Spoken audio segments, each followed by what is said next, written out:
Hello guys! Ang gagawin po natin ay okay rabong. Ito yung okay na sobra na ginawa ko. Ang ingredients po ay dalawang yung rubisco na walang palaman. Ang una kong ginawa po, dinurog-durog yung dalawang ganito po.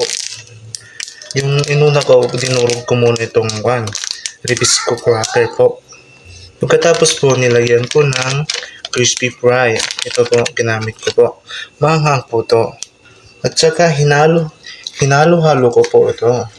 Ito yung rabong na sobra na ulam namin na hindi mo na ubos. Yan. Hinalo-halo ko. Lagyan ko ng itlog, 3. Yan, fresh na itlog po. Ito po, hinahalo-halo ko po. Ito po, hinahalo-halo ko po. Yan po.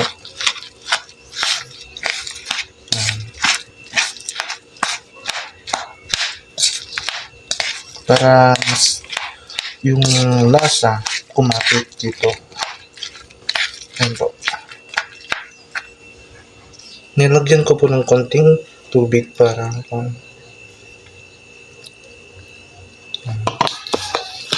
mahalong mabuti.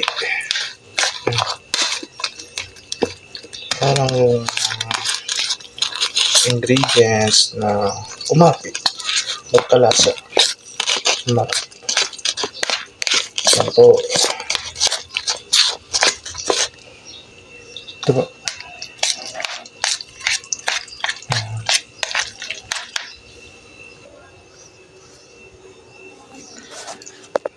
Ito nga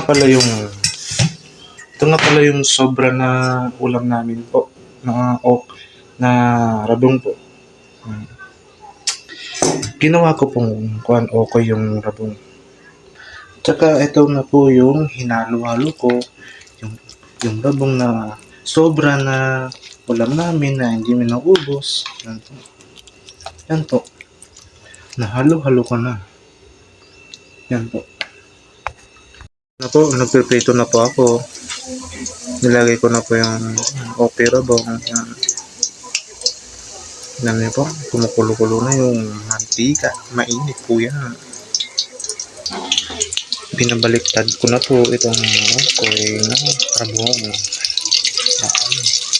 Tingnan na po, ang ganda. Ang ganda ng quality. Yan po. Mukhang masarap ito.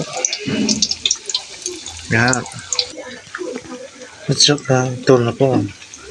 Nahalo-halo ko po para hindi masunog po.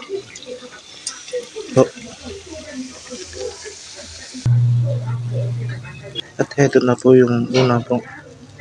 Yung unang naprito po. Ang finished product na rabong na okay po. Rabong na okay. Tignan nyo naman po. Ang sarap na. Ganito lang yung size. Pero masarap ito. Okay na rabong po ito. Yung sobra pong ulam namin na hindi naubos po. Okay, salamat po. Thanks sa panonood. Bye. God bless.